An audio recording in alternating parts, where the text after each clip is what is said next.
Who does she think she is? The words cut through the pristine corporate air like a knife. Sarah Connell steps into Vertex Technologies' gleaming lobby, her tailored suit a stark contrast to the receptionist's dismissive glance. The woman barely looks up from her computer. "Deliveries wait over there," she points to a corner area without making eye contact. "I have an appointment with the CEO," Sarah replies, voice steady. The receptionist scoffs. "Sure you do, honey." Roger Whitman, the regional manager, passes by with a colleague. "Another diversity hire interview?" he whispers loudly enough to be heard.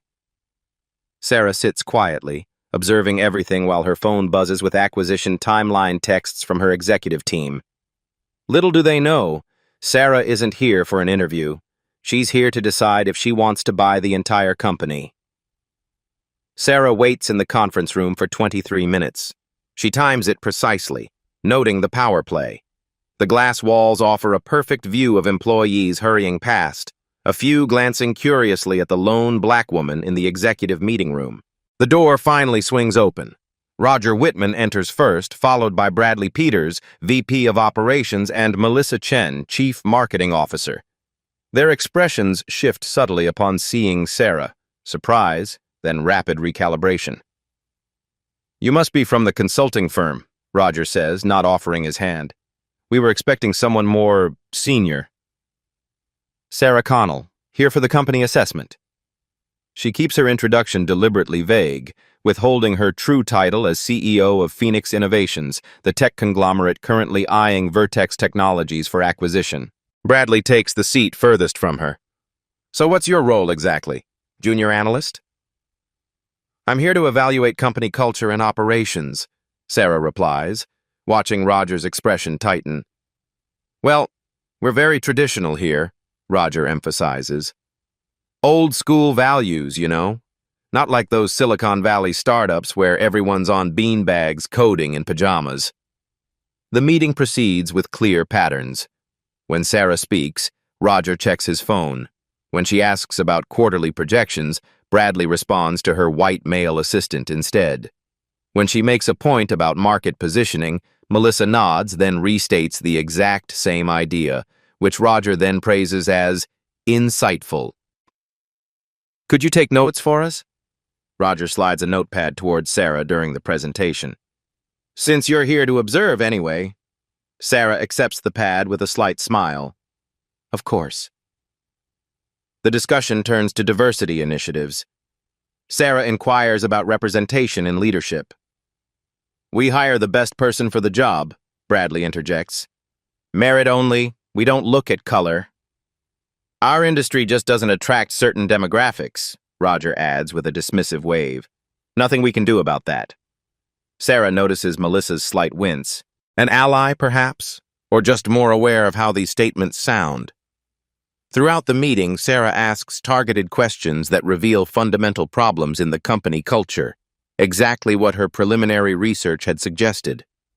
Every dismissive comment, every interrupted sentence, every condescending explanation confirms her suspicions.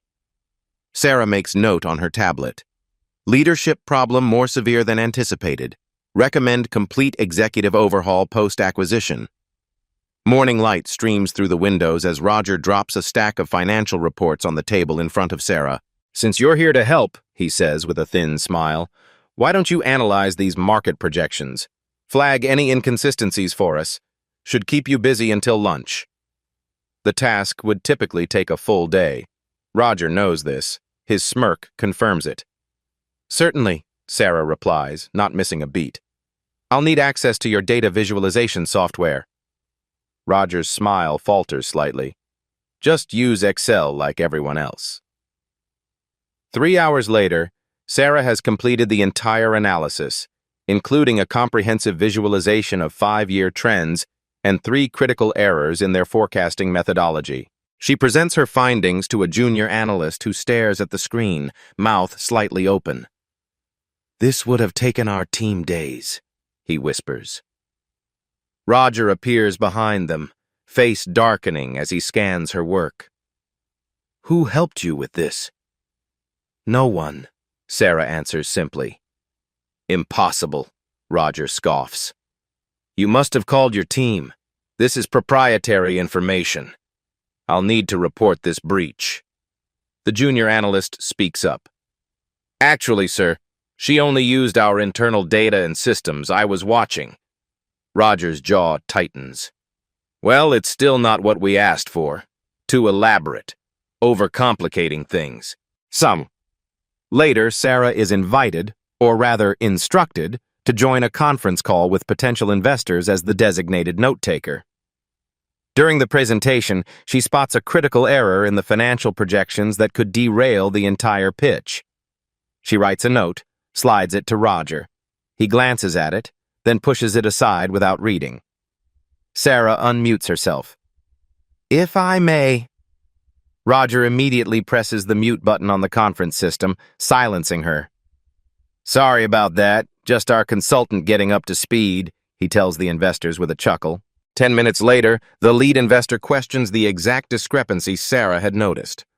Roger fumbles the explanation. The call ends with a tepid, "We'll be in touch," that everyone recognizes as a polite rejection. After the investors disconnect, Roger rounds on Sarah. Next time, don't try to show off. You're here to observe, not participate. Sarah steps into an empty hallway and texts her CFO. Accelerate due diligence. I've seen enough. The upscale restaurant bustles with activity as waiters navigate between tables of Vertex Technologies executives and their potential business partners. Crystal glasses catch the light from overhead chandeliers. Conversations blend into a steady hum of networking and deal-making. Sarah finds her name card at the far end of the long table, physically distanced from all decision-makers. Roger sits at the head, flanked by Bradley and representatives from Meridian Partners, the distribution company Vertex desperately needs to impress tonight. Everyone, welcome. Roger stands, raising his glass. I'd like to introduce our leadership team to our esteemed guests. He proceeds around the table, naming each executive with their title and a personal anecdote. Sarah watches as he introduces every person at the table, except her. When the Meridian CEO glances questioningly toward Sarah, she extends her hand. Sarah Connell, pleasure to meet you. Roger interjects smoothly. Sarah's just temporary, helping with some analysis. His tone suggests an intern, someone wholly unremarkable. The CEO nods and immediately turns away, interest evaporated. The first course arrives. Discussion turns to emerging technologies in supply chain management, innovations that, ironically, Sarah's company pioneered 2 years ago. The integration of blockchain into verification systems is where the real transformation happens, Sarah offers, seeing an opportunity to contribute valuable insight. Bradley looks down the table with thinly veiled irritation. Let the adults handle this conversation, please. We're discussing enterprise-level solutions. A few uncomfortable chuckles ripple through the table. The Meridian executives exchange glances. As I was saying, Bradley continues, proceeding to explain, incorrectly, the very concept Sarah attempted to clarify. Sarah takes a measured sip of water, maintaining her composure while burning with silent rage. 18 years building one of the most innovative companies in the tech sector, revolutionizing entire industries, and here she sits, being shushed like a child at the adults' table. Throughout the dinner, the pattern repeats. When Sarah speaks, she's interrupted. When she makes a point, it's dismissed, then often restated by someone else minutes later to general approval. When she asks a question, answers are oversimplified as if explaining to someone with limited technical understanding. Roger regales the table with a story about a diversity hire who just couldn't keep up at a previous company. His eyes flick to Sarah momentarily, message unmistakable. Excuse me, Sarah says quietly, rising from her seat. I need to make a quick call. No one acknowledges her departure. In the hallway outside the private dining room, Sarah leans against the wall, takes one deep breath, then another. Her hand doesn't shake as she pulls out her phone and dials. Marcus, she says to her chief operating officer. It's time to move to phase 2. I've seen everything I need to see. That bad? He asks. Sarah watches through the glass as Roger pantomimes what appears to be someone confused by basic technology, clearly referencing her, to the amusement of Bradley and a few others. Worse, she replies. But they've shown their true colors. Have legal ready the paperwork for tomorrow. They have no idea who they're really dealing with, and that's about to become their biggest mistake. The hotel suite's silence envelops Sarah as she removes her earrings and kicks off her heels. For the first time today, her shoulders drop slightly, the perfect posture relaxing just a fraction. She opens her laptop and initiates a secure video call. 4 faces appear on screen, her executive team at Phoenix Innovations. There she is, Marcus Thompson, her COO, says. How was your day playing undercover boss? Sarah doesn't smile. Educational. She connects her phone and plays back recordings from the day.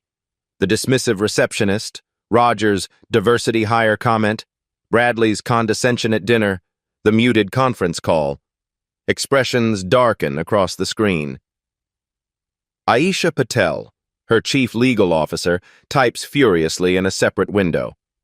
This is textbook discrimination. We could sue them into oblivion even without the acquisition. That's not our goal, Sarah reminds them. We're here to transform an industry, not just punish bad actors. They deserve punishment, retorts Marcus, voice tight with anger. And they'll get it, Sarah assures him. But strategically, methodically. She stands and moves to the window, looking out at the city skyline. Remember when I started Phoenix? Everyone said I was crazy. The team falls silent. They've heard the story but never tire of it. 22 banks turned me down. 14 VCs said my vision was unrealistic. One suggested I find a nice young man with business experience to be the face of the company. Sarah turns back to the screen. Now we're valued at $11 billion. Those same people claim they always believed in me. A memory surfaces. Sarah's mentor, Dr. Eleanor Wright, the only black woman CEO in tech when Sarah was starting out. Let them underestimate you, she had advised. It's your superpower. While they're busy dismissing you, you'll be building empires right under their noses. Sarah addresses her team again. Vertex has valuable technology and market position, but toxic leadership. Their company culture is exactly what we're trying to change in this industry. So we're still acquiring? Asks Janelle Washington, her CFO. Absolutely, but I'm accelerating the timeline. I've seen enough to know the entire executive team needs to go, with possibly one exception. Sarah thinks of Melissa's uncomfortable expressions during the most egregious comments. Have the final paperwork ready for tomorrow. I'll create an opportunity. And until then, Marcus asks. Sarah's expression hardens, eyes glinting with resolve. I maintain my cover, but tomorrow they'll see a hint of who I really am. She ends the call and sits in the dim hotel room, mind whirring with plans, counterplans, contingencies. This isn't just business anymore. It's personal. Not out of petty revenge, but because companies like Vertex perpetuate the systems that held back countless innovators like her. Sarah reaches for her suitcase and removes a different outfit for tomorrow, still professional, but with unmistakable power. Sharp lines, bold accessories, nothing that could be mistaken for subordinate or supportive staff. Dr. Wright? She whispers to the empty room, thinking of her mentor, now gone 5 years. Watch me turn their underestimation into their undoing. Tomorrow they'll see just a glimpse of who they're really dealing with. Heads turn as Sarah strides into the morning meeting. Gone is yesterday's understated attire, replaced by a perfectly tailored power suit in deep burgundy. Gold statement earrings catch the light, and her leather portfolio bears the subtle embossed logo of an exclusive design house. Roger notices the shift, his eyes narrowing slightly. Nice of you to join us. We're discussing Q3 projections. Perfect timing, Sarah replies, opening her portfolio to reveal a comprehensive analysis. I've identified several discrepancies in the current projections. Roger's smile tightens. We've already finalized these numbers. Then you've finalized errors, Sarah states, placing copies of her analysis in front of each person. Your growth estimates don't account for the Henderson Act regulations taking effect next month. You're overestimating revenue by approximately 18%. Bradley scoffs. The Henderson Act? That's just proposed legislation. It won't pass. It passed last week, Sarah corrects. The implementation timeline has accelerated. The room falls silent as executives scan her document. Roger attempts to regain control. This is interesting speculation, but it's not speculation, interrupts Victor Zhao, CEO of their largest client, joining by video conference. Ms. Connell is correct. We're already adjusting our contracts accordingly. Roger's face flushes. Well, we were just about to address that. Victor's expression suggests otherwise. Ms. Connell, I'm impressed with your foresight.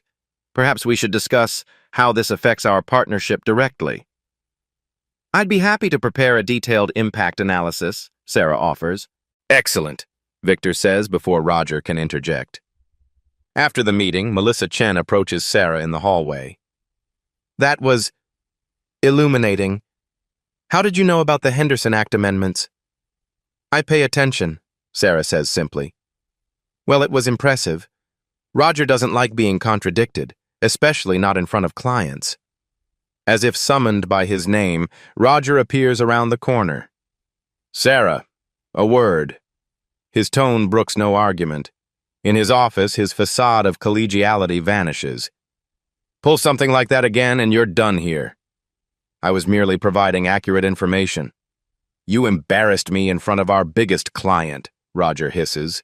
Since you're so eager to contribute, you can present the Nexus project update tomorrow. It's failing spectacularly. Should be right up your alley. The Nexus project, Vertex's most troubled initiative, months behind schedule and millions over budget. I look forward to it, Sarah replies calmly. Sarah accepts the poisoned chalice with a knowing smile. This is exactly the opportunity she's been waiting for. The clock on Sarah's laptop reads 3:17 a.m. Hotel room coffee sits cold beside stacks of Nexus project documentation, specifications, timelines, budgets, and failure reports. She's been working since leaving Vertex 12 hours ago, dissecting the project's troubled history. The pattern emerges clearly: mismanagement, poor resource allocation, and a fundamental misunderstanding of the target market. But beneath these issues lies salvageable technology with genuine potential. Sarah makes her final notes and closes her laptop. 4 hours of sleep will have to suffice. Morning brings a transformed Nexus project plan. When Sarah arrives at Vertex, she finds a group of junior developers huddled in the break room. Is it true you're taking over Nexus? Asks one, dark circles under his eyes betraying months of impossible deadlines. Just presenting an assessment, Sarah clarifies, but offers them a preview of her recommendations. Their initial skepticism morphs into cautious enthusiasm. That could actually work, says a young programmer. We've been suggesting similar approaches for months. Why weren't your suggestions implemented? Sarah asks. Uncomfortable glances exchange between them. Management doesn't really listen to the technical team. Throughout the day, more staff gravitate toward Sarah, sharing insights, challenges, and ideas. The groundswell of support doesn't go unnoticed. Making friends with the help? Bradley asks when he finds Sarah talking with 2 engineers. Remember, you're just passing through. Don't give them false hope. After he leaves, Sarah continues her research, uncovering more than just project failures. In the HR database, she discovers disturbing patterns. Qualified candidates with ethnic names routinely rejected. Promotion rates for minorities stagnating far below industry averages. Pay disparities that can't be explained by experience or performance. Sarah requests a meeting with the HR director, Valerie Simmons. These patterns are concerning, Sarah notes, displaying the anonymized data. Valerie shifts uncomfortably. We're aware of some discrepancies. Have you addressed them with leadership? I've tried, Valerie admits, lowering her voice. Roger says focusing too much on diversity metrics distracts from real business priorities. Bradley calls it reverse discrimination whenever I suggest changes. Sarah nods, her phone recording the conversation. And how long has this been happening? Years, Valerie sighs. It's why we can't retain diverse talent. Later that evening, Sarah sends a cryptic email to her lawyers. Prepare the documents. We move tomorrow. The Nexus Project presentation room fills quickly. Word has spread about Sarah's revitalization plan, drawing curious executives and hopeful team members alike. Roger enters last, expression smug, clearly expecting a disaster. Sarah stands confidently at the front, digital presentation ready. Thank you all for coming. After reviewing the Nexus project, I've identified both critical failures and untapped opportunities. For the next 20 minutes, she delivers a masterclass in project analysis, outlining systemic issues while proposing concrete, innovative solutions. The room's energy shifts perceptibly. Team members exchange hopeful glances. Executives lean forward with interest. When she concludes, spontaneous applause erupts from the development team. The client representative, who had been considering canceling their contract, approaches immediately. This addresses every concern we've raised for months, she says, impressed. When can implementation begin? Before Sarah can respond, Roger intercepts. Wonderful presentation of the plan our team has been developing. As Sarah mentioned, we've been working on these improvements for some time. Sarah maintains her composure.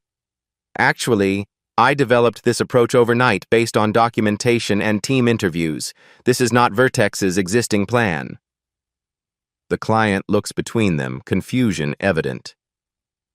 Let's discuss offline, Roger says tightly, steering the client away. Sarah tends to misunderstand internal communications. Later, Sarah overhears Bradley speaking to another executive in the hallway. Neither notices her presence around the corner. Another affirmative action consultant thinking she can revolutionize everything, Bradley says. You know how these people are. Talk big, deliver nothing. Just here to check their diversity boxes. At least she's nice to look at, the other man chuckles. Better enjoy the view while it lasts. Roger's already talking to the consulting firm about replacing her. Sarah records the conversation discreetly, adding it to her growing collection of evidence. As she returns to her temporary office, James Turner, the company's financial officer, approaches cautiously. That Nexus presentation was brilliant, he says quietly. But you should know, Roger's been undermining you to the board, claiming you're disrupting company culture. Thank you for telling me, Sarah responds. Some of us see what's happening here, James continues, glancing around nervously. If there were changes coming, some of us would welcome them. Interesting perspective, Sarah replies. There might indeed be changes soon. Roger appears suddenly, eyes cold. Sarah, my office, now. Inside, his pretense vanishes. You're done here. I'm terminating your contract effective immediately. You can't fire me, Roger, but after tomorrow, I could definitely fire you. Roger freezes, momentarily stunned by Sarah's statement. What did you just say to me? Sarah remains perfectly calm. You heard me correctly. Security will escort you out, Roger snarls, reaching for his phone. I wouldn't do that if I were you, Sarah advises. It would make tomorrow's board meeting even more uncomfortable. Roger's finger hovers over the intercom. What board meeting? There's nothing on the schedule. The emergency meeting called 30 minutes ago by Chairman Davis. Regarding the company's financial crisis and, she pauses deliberately, potential acquisition options. A flicker of panic crosses Roger's face. What do you know about that? Everything, Sarah replies simply. Now, if you'll excuse me, I have preparations to make.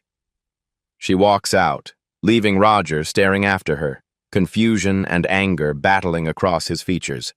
The following morning, Vertex Technologies' executive boardroom fills with tense energy. Board members murmur among themselves while Roger, Bradley, and other executives huddle in concerned consultation. Chairman Davis calls the meeting to order. As you're all aware, our financial position has become untenable. The Meridian partnership falling through was the final blow. We need to discuss survival options, including potential acquisition. Roger immediately takes control. This situation isn't of our making. Market forces, supply chain issues, and frankly, some staff underperformance have created temporary challenges. But my team has a recovery plan. For the next 20 minutes, Roger presents a grandiose turnaround strategy built on shaky assumptions and creative accounting. Board members look increasingly skeptical. Any questions? Roger concludes confidently. Chairman Davis glances around the room. I'd like to hear from someone with a fresh perspective. Ms. Connell, you've been assessing our operations. Your thoughts? Sarah rises slowly, all eyes turning toward her. She buttons her blazer, a power move executed with deliberate precision. My assessment is complete, she begins, and it's not favorable. Roger interjects. With all due respect, Sarah is a junior consultant with limited— I'm not a consultant, Roger, Sarah interrupts. Her voice changes subtly, more commanding, accustomed to authority. My name is Sarah Connell, founder and CEO of Phoenix Innovations. The room falls into stunned silence. For those unfamiliar with Phoenix, she continues, we're a technology conglomerate valued at $11 billion, and we've been considering Vertex Technologies for acquisition. Bradley's coffee cup freezes halfway to his mouth. Roger's face drains of color. Sarah opens her portfolio, revealing acquisition documents. The majority shareholders have already approved our offer. I've spent the past week conducting a final cultural assessment before completing the deal. As realization dawns across the room, Sarah activates the presentation screen, displaying moments from the past week, the receptionist's dismissal, Roger's diversity hire comments, Bradley's condescension, the conference call muting incident, all captured discreetly but clearly. The technology is salvageable, the company position is recoverable, the leadership, however, is not. Sarah walks around the table, calm and controlled. You never bothered to Google me, did you, Roger? Too certain I was exactly who you assumed me to be. Memories click into place for everyone in the room, the receptionist who never checked Sarah's appointment details. Roger interrupting her attempts to save the investor call, Bradley dismissing her blockchain expertise, technology her company pioneered, her comprehensive analysis completed in hours, dismissed as impossible. The Nexus Project resurrection that the team embraced immediately, Melissa sits with a barely concealed smile. James Turner looks vindicated. Bradley appears physically ill. You were spying on us? Roger finally manages. I was evaluating a potential 8-figure investment, Sarah corrects. Standard due diligence. What I discovered was a company with promising technology hampered by toxic leadership and discriminatory practices. She distributes copies of her full report to each board member. Page 12 details documented instances of discrimination. Page 26 outlines regulatory compliance issues. Page 40 contains my recommendations for restructuring. Chairman Davis flips through the document, expression grave. These allegations are serious and meticulously documented, Sarah confirms. Phoenix Innovations doesn't just acquire companies, we transform them. We build inclusive cultures where innovation thrives. The question before you today isn't whether Vertex will be acquired. That decision is made. The question is, who will remain afterward? Roger stands abruptly. This is a hostile takeover. No, Roger, Sarah replies. This is consequences. The chairman raises his hand for silence.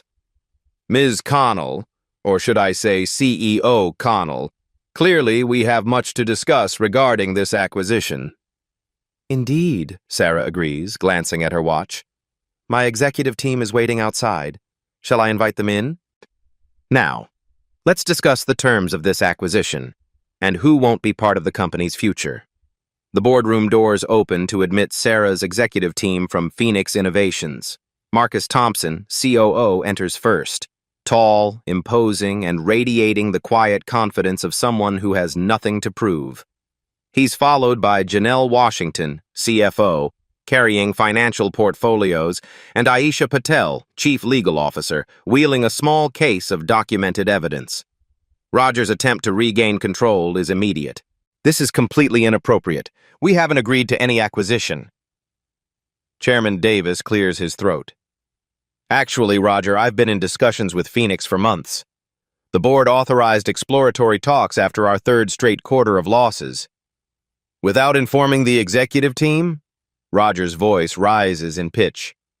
"A decision made precisely because of concerns about current leadership," Davis responds firmly. Sarah takes her place at the head of the table, a position Roger reluctantly vacates. The power dynamics shift visibly as Vertex executives find themselves suddenly accountable to someone they'd dismissed days earlier. "Let's proceed efficiently," Sarah begins.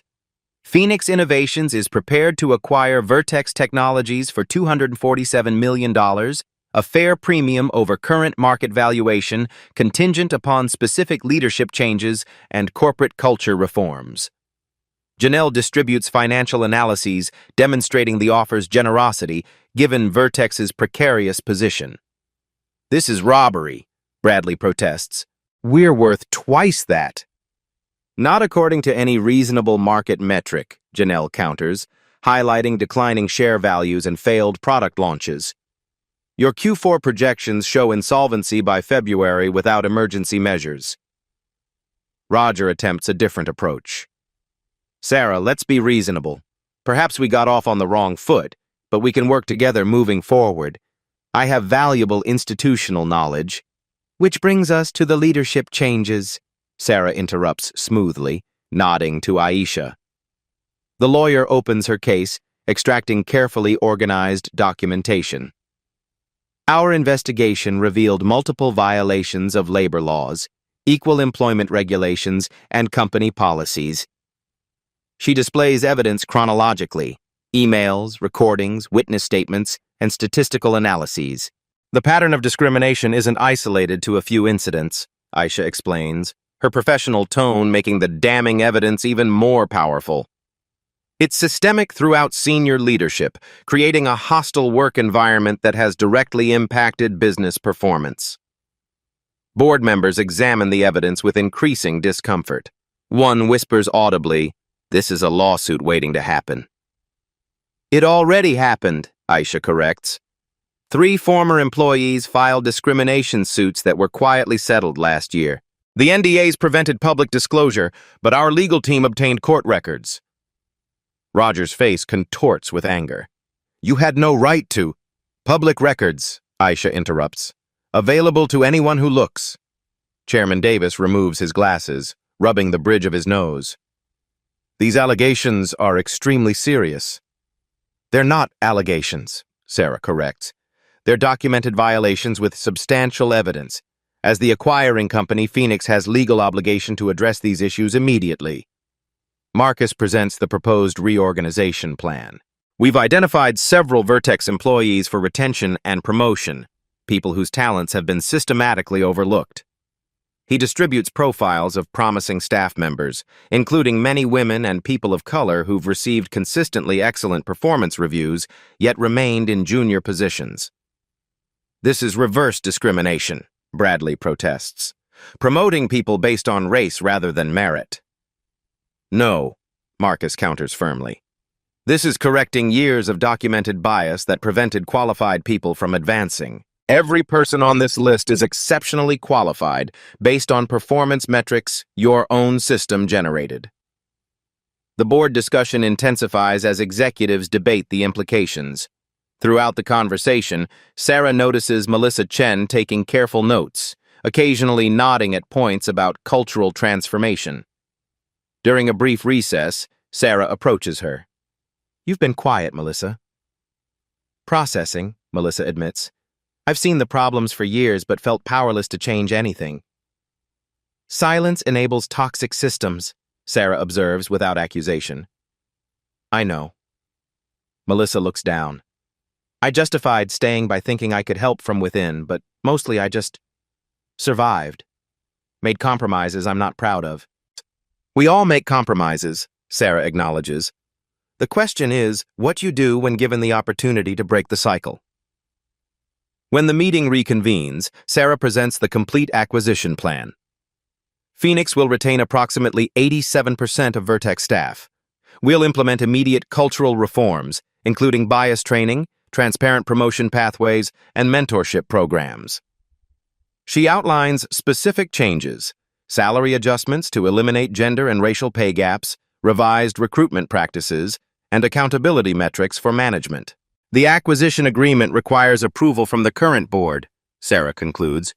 But understand this is non-negotiable. Roger Whitman and Bradley Peters will not remain with the company. Roger stands abruptly, face flushed. This is outrageous. I built this company. And now you've lost it, Sarah replies calmly. Roger scans the room for allies, finding few. Even longtime supporters avoid his gaze, unwilling to align themselves with a sinking ship. The employees will revolt, he threatens. They're loyal to current leadership. Sarah raises an eyebrow. Are they? Let's find out. She reveals the results of an anonymous staff survey conducted through the HR portal, showing overwhelming dissatisfaction with executive leadership, particularly Roger and Bradley. People didn't feel safe expressing these views before, Sarah explains. They feared retaliation. With good reason, apparently. Bradley attempts a last stand. This is a witch hunt. You came here looking to take over from the beginning. No, Sarah corrects. I came to evaluate whether Vertex was worth saving. The technology and most of the people are. The leadership is not. After hours of discussion, the board moves to vote on the acquisition proposal. Roger makes a final desperate appeal, highlighting his years of service and painting himself as a victim of political correctness gone mad. Chairman Davis calls for silence. The board has heard enough. We'll now vote on the Phoenix acquisition proposal. The vote proceeds methodically, each board member weighing not just the financial implications, but the legal and ethical considerations now impossible to ignore. When the final tally is announced, 11 in favor, 2 against, Roger's face crumples in disbelief.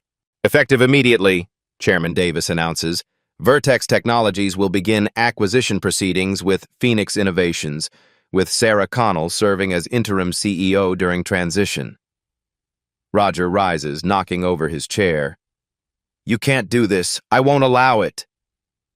Security has already been notified, Sarah informs him quietly. Your access credentials have been deactivated. You have 30 minutes to collect personal belongings under escort. As if on cue, 2 security officers appear at the boardroom entrance.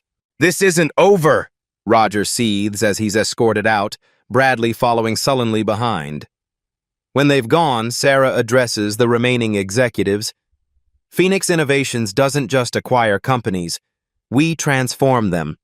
This transition will be challenging but ultimately rewarding for those committed to building something better. She turns to Melissa. I believe you're one of those people. We'll need strong internal leaders who understand both what was and what can be. Later, as staff whisper about the boardroom drama and sudden departure of top executives, Sarah steps onto the main floor. Employees watch with curiosity and apprehension as she approaches the central area. Good afternoon, she begins. I'm Sarah Connell, CEO of Phoenix Innovations and now interim CEO of Vertex. Today marks the beginning of significant changes, all for the better. She speaks for just 5 minutes, outlining the acquisition without corporate jargon or empty promises. She acknowledges the uncertainty people must feel, but emphasizes that most jobs are secure. In fact, new opportunities for advancement will open immediately. The culture of fear and favoritism ends today, she concludes. What we build next, we build together. As she finishes, an engineer tentatively raises his hand. Does this mean the Nexus project will continue with your recommendations? Sarah smiles. It begins tomorrow. Report directly to me until we establish the new team structure. The ripple of cautious optimism spreading through the room is exactly what she hoped to see. This isn't just about acquisition, it's about transformation, and that's only beginning. 1 week after the acquisition announcement, Roger Whitman and Bradley Peters sit stonily in Vertex's largest conference room, now transformed into a makeshift hearing space. On one side of the long table, Sarah, Aisha, and the newly formed ethics committee comprising board members and employee representatives. On the other, Roger, Bradley, and their respective attorneys. This proceeding will determine severance terms and potential legal actions, Sarah begins, her tone businesslike but not vindictive. We have documented evidence of workplace discrimination, harassment, and possible financial impropriety. Roger's attorney interjects, "My client denies all allegations and reserves the right to pursue wrongful termination claims." "That's his prerogative," Aisha responds, unperturbed. "However, these aren't merely allegations." She methodically presents the evidence. Digital recordings of discriminatory comments, statistical analyses showing clear patterns of bias in hiring and promotion, testimonies from current and former employees, and documentation of retaliatory actions against those who raised concerns. The receptionist was instructed to treat certain visitors differently based on appearance, Aisha notes, displaying internal messages. Specifically to assume people of color were delivery personnel or junior staff, rather than executives or clients. Roger shifts uncomfortably as his own messages appear on screen.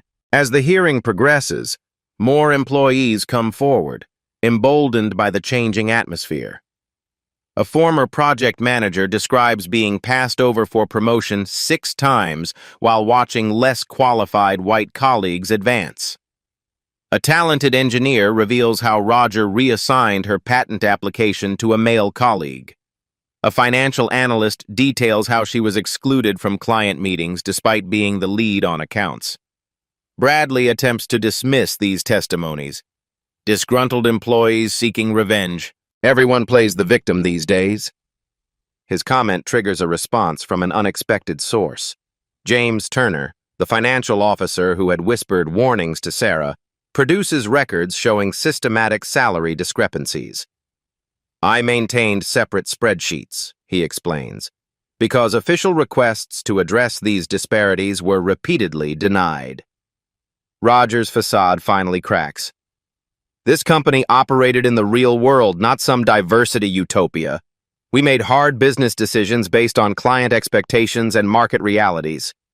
"You mean biases and prejudices," Sarah corrects. "Those aren't market realities, they're failures of leadership." Bradley attempts a different approach. "Sarah, be reasonable. Every company has issues. Taking this public helps no one. We could reach a private arrangement beneficial to all parties." "You mean covering up discrimination to protect your reputation?" Sarah asks. That approach ends today. The Ethics Committee deliberates briefly before delivering their unanimous decision. Termination for cause, no severance packages, and referral of financial discrepancies to external auditors for potential legal action. "You can't do this!" Roger shouts, standing abruptly. "I'll sue for defamation. I'll take this to every business publication." "You're welcome to try," Aisha responds calmly. "All evidence presented today will become part of the public record in any lawsuit you initiate." The color drains from Roger's face as he realizes the implications. His attorney whispers urgently in his ear. "This witch hunt might satisfy your social justice agenda," Bradley spits out. "But you've destroyed 2 careers over political correctness." "No," Sarah corrects. "Your own actions destroyed your careers. This is accountability, not persecution." Security personnel appear at the door, the same officers who had escorted them from the boardroom a week earlier. "Gentlemen," Sarah concludes, "your company devices and credentials have been fully deactivated. Security will escort you from the premises. Do not contact current employees. Any further communication should be directed through legal channels only." As they're led away, Roger turns back one last time. "This isn't over, Sarah." "For you, it is," she replies simply. After they've gone, Sarah remains at the table, reviewing notes from the hearing. Melissa enters quietly, placing a tablet before her. "The press has already picked up the story," she says. "Industry blogs are reporting on the acquisition and leadership changes." Sarah glances at the headlines. "Phoenix Innovations acquires Vertex in culture-focused deal," and "Tech giant implements immediate leadership changes after acquisition." "It's beginning," Sarah notes, not with triumph, but with the sober recognition of the work ahead. "The hard part?" Melissa asks. "The important part," Sarah corrects. "Removing toxic leadership is just the first step. Changing ownership is just the first step. Changing culture is the real work ahead." 3 months later, Sarah stands at the podium of the National Technology Leadership Conference, addressing a packed auditorium of industry executives, investors, and media representatives. Behind her, a screen displays the new Vertex Phoenix logo and the conference theme, "Building Inclusive Innovation, Culture as Competitive Advantage." "When Phoenix acquired Vertex Technologies," Sarah begins, "industry analysts focused primarily on the financial and technological implications. Today, I want to share the more significant outcome: how transforming company culture directly improved innovation, retention, and profitability." The presentation screen shifts to show comparative metrics, before and after the acquisition. Employee retention has increased 34%. Patent applications have doubled. The Nexus project, once on the verge of failure, now exceeds performance targets and has secured 3 new major clients. "These aren't coincidental improvements," Sarah emphasizes. "They're the direct result of dismantling systemic barriers and empowering previously sidelined talent." She outlines specific changes implemented during the transition: standardized interview protocols to reduce bias, transparent promotion criteria, mentorship programs pairing senior leaders with promising employees from underrepresented groups, and salary adjustments eliminating racial and gender pay gaps. "Some warned these changes would harm profitability," Sarah acknowledges. "The data proves otherwise. Quarter-over-quarter growth has increased by 18% since implementation." In the audience, executives lean forward, taking notes. The business case, demonstrated through hard metrics rather than moral arguments, resonates even with former skeptics. Sarah highlights specific success stories without names: the receptionist who revealed her business administration degree and now manages client relations; the repeatedly passed-over engineer whose innovations now lead the Nexus project; the financial analyst whose market insights have opened new revenue streams. "Talent was always there," Sarah states firmly. "What changed was creating an environment where it could flourish." Industry publications covering the conference feature Sarah's presentation prominently.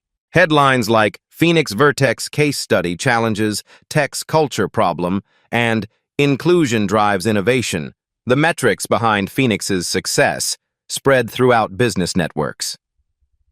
At the post-presentation reception, Sarah finds herself approached by CEOs who had previously dismissed diversity initiatives as HR matters rather than strategic priorities. "Your metrics are compelling," admits the CEO of a competing firm. "We've been approaching this all wrong, treating inclusion as compliance rather than competitive advantage." "It's never too late to change course," Sarah responds. Another executive confides, "We've had 3 discrimination complaints this year. I've been handling them as PR problems to manage, but your approach suggests they're symptoms of deeper issues." "Exactly," Sarah confirms. "Treating symptoms while ignoring the disease ensures the problem persists." Behind these conversations, Sarah notices representatives from multiple companies huddled with Melissa, now Vertex Phoenix's chief culture officer, eagerly discussing implementation strategies. Later that evening, Sarah receives a message that the conference's highest honor, the Innovation Leadership Award, typically given for technological breakthroughs, will be presented to Phoenix Innovations for revolutionary approaches to organizational culture. The industry, traditionally resistant to change, shows signs of a significant shift. Companies that once competed solely on technical specifications now evaluate their cultural infrastructure with the same rigor. They're finally seeing it, Marcus observes as they review the day's outcomes. Culture isn't soft, it's fundamental. Sarah nods, watching competing firms scramble to assess their own practices. They're seeing it because we showed them the cost of ignoring it. But the most important conversation happened behind closed doors, away from the spotlight. Evening light streams through the windows of Sarah's office at the renovated Vertex Phoenix headquarters.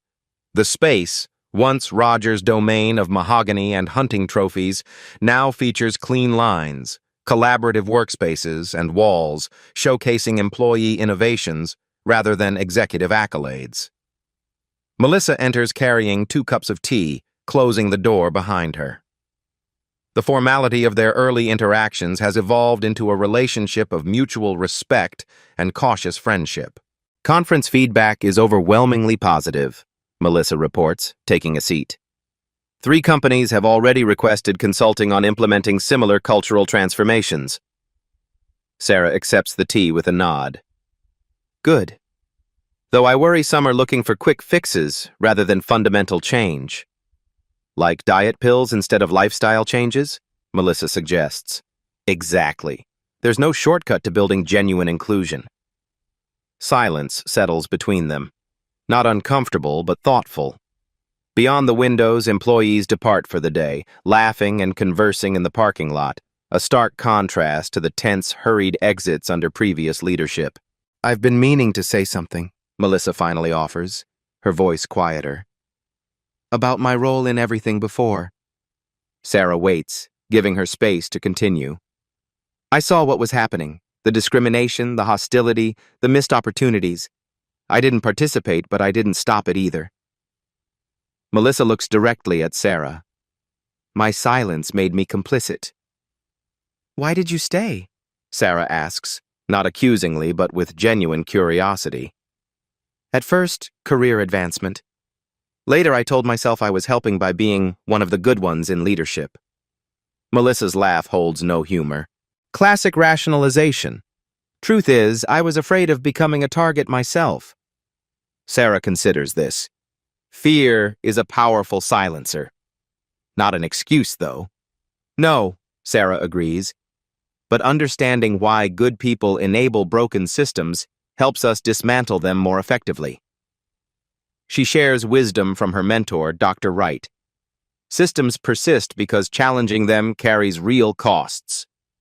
Creating environments where speaking up is rewarded rather than punished, that's the real work of leadership. Their conversation shifts to measurable progress. Employees previously overlooked now thriving in expanded roles.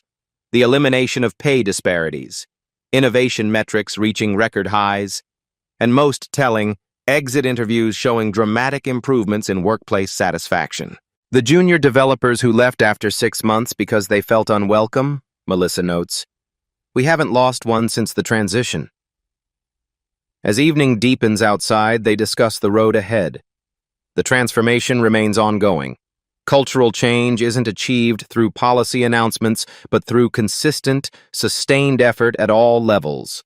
I still wonder sometimes, Melissa admits, what would have happened if you'd revealed your identity immediately, skipped the undercover phase entirely? Sarah considers this. I would have seen their best behavior, not their true culture, and we needed to understand the depth of the problem to address it properly. Like a diagnostic before treatment, Melissa suggests. Precisely. Sarah sets down her cup. And it allowed those who were part of the problem to reveal themselves clearly, while those who wanted change had the opportunity to demonstrate that too. As they prepare to leave, Melissa pauses at the door. You know what I find most remarkable? The company's performance speaks for itself. The moral case for inclusion is clear, but you've proven the business case is equally compelling. Sarah smiles. That's how lasting change happens, when doing the right thing and the smart thing align perfectly. They walk together through the now quiet office, where employees once hurried with heads down, avoiding executive attention. Personal touches now adorn desks.